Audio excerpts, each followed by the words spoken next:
नमस्कार, मैं आप सभी का बहुत बहुत स्वागत है। दोस्तों, एक कर्नल जो कि आर्मी में 21 साल अपनी देश की सेवा करके आए हैं, उन्होंने अपने भाषण में जिस तरीके की राजपूत युवा सरदारों को नसीहत दी है और जिस तरीके का दमदार भाषण दिया है, उन्होंने कहा है कि जिस तरीके से लोकतंत्र आने से पहले जब राजा महाराजाओं का राज था तो उनको पता नहीं था कि जब लोकतंत्र आएगा तो उनके साथ क्या किया जाएगा। किस तरीके से आज समाज के युवा पीछे हैं और समाज के युवा मेरे को बता रहे हैं कि उनके साथ क्या हो रहा है।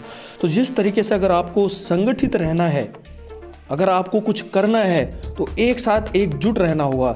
आज आप बटे हुए हैं और आपके बटे हुए होने की ही सबसे बड़ी कमजोरी ये है कि आप राजनीति में हर तरफ देखा जाए तो आपकी आवाज़ कम सुनी जाती है। लेकिन आपको अपने आप को पहचानना होगा, अपनी शक्ति को पहचानना होगा कि आप एक चील की तरह हो और एक चील किस तरीके से होता है, बाकी सबसे किस तरीके से अलग होता है और अपने आप को किस तरीके से सुदृढ़ करता है।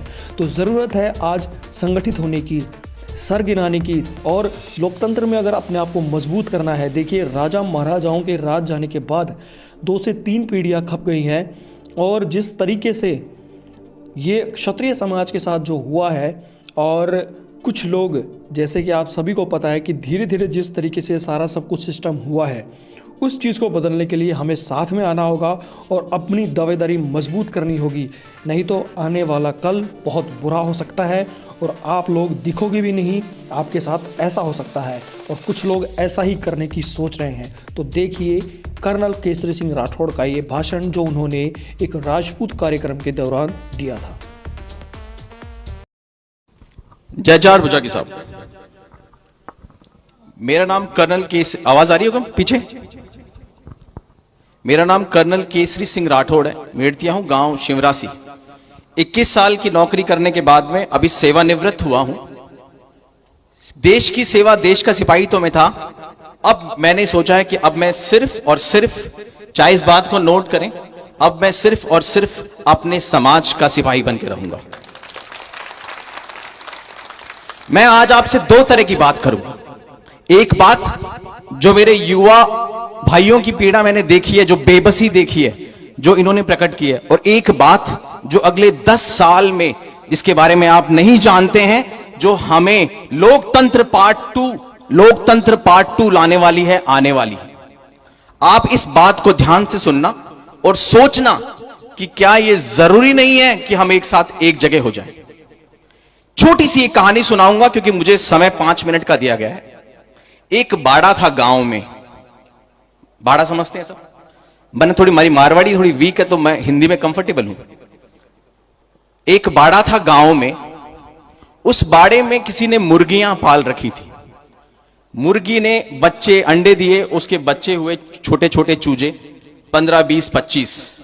और उसी में एक खेजड़ी पे एक घोंसला था जिसमें से एक चील का बच्चा गिर गया। वो गिरा मुर्गियों के बच्चों के बीच में। मुर्गी का बच्चा अंडे से निकलते ही उछल के खड़ा हो जाता है, सुंदर लगता है और ची ची ची करता हुआ पीछे पीछे भागता है। देखा है सबने? चील के बच्चे को बड़े होने में समय लगता है। चील का बच्चा छोटा होता है तो सुंदर नहीं होता। चील के बच्चे के हाथ पांव में उतनी जान नहीं होती। वो चील का बच्चा अपने आप को उन मुर्गियों के बच्चों के बराबर समझने लग गया, जो आजकल मेरे युवा समझते हैं अपने आप को उन मुर्गियों के बच्चों के बराबर।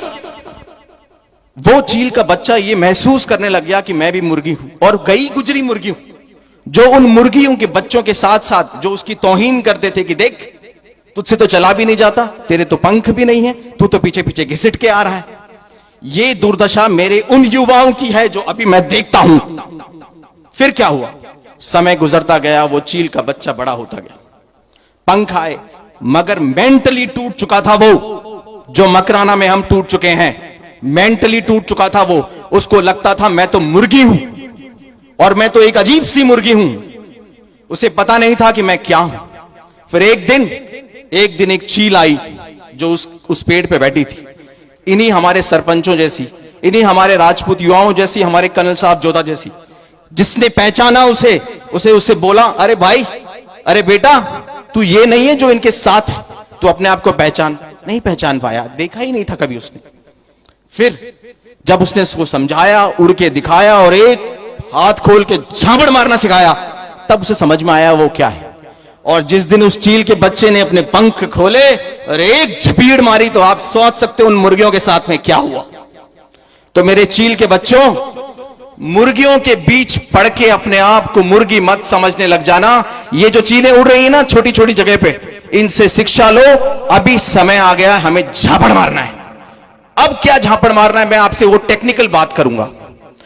आज के करीब 70 साल पहले हमें लोकतंत्र का आगाज हुआ और हमारी 2.5 से 3 पीढ़ियां खप गई हैं क्योंकि राज चले गए। और उस समय रिमोट कंट्रोल राजा महाराजाओं के पास था। हम समझते ही नहीं थे कि लोकतंत्र क्या होगा और लोकतंत्र में क्या होगा। आज 70-75 साल के बाद हमने ये पहचाना है कि हमारी ऐसी तैसी हो गई है। क्यों हो गई ऐसी तैसी?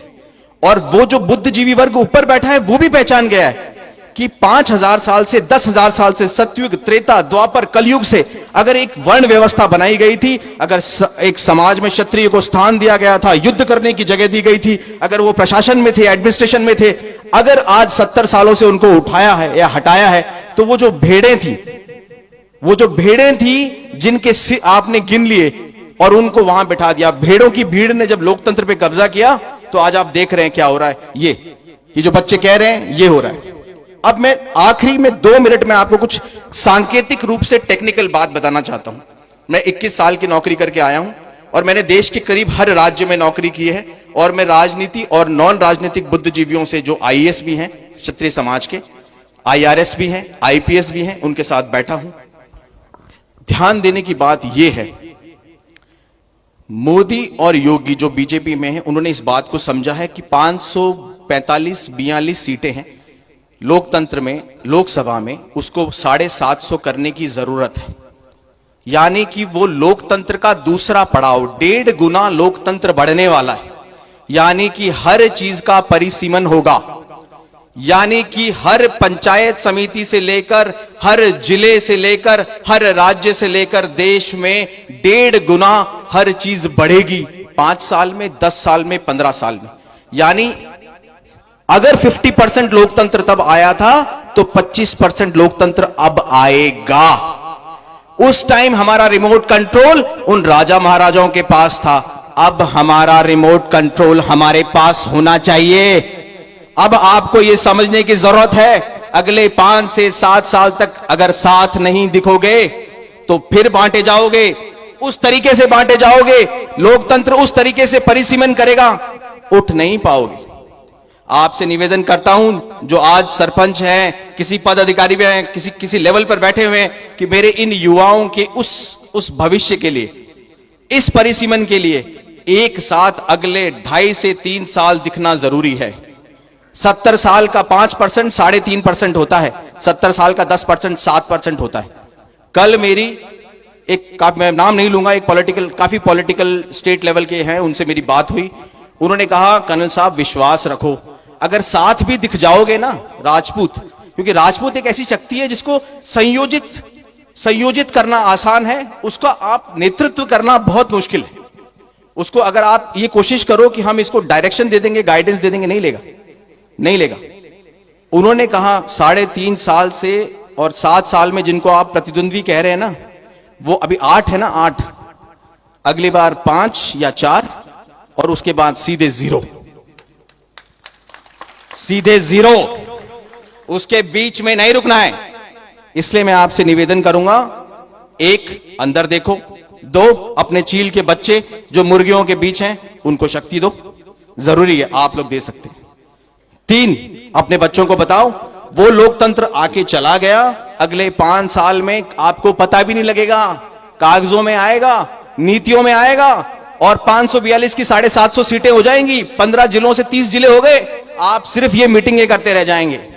समझाओ, गांव के बच्चों को समझाओ समीकरण क्या होते हैं, बदलाव आएगा, मुझे तो विश्वास है। इसीलिए मैं अब आज से अगले 5 साल, 10 साल, 15 साल, जब तक मैं जीऊंगा, मैं समाज का सेवक बन के रहूंगा।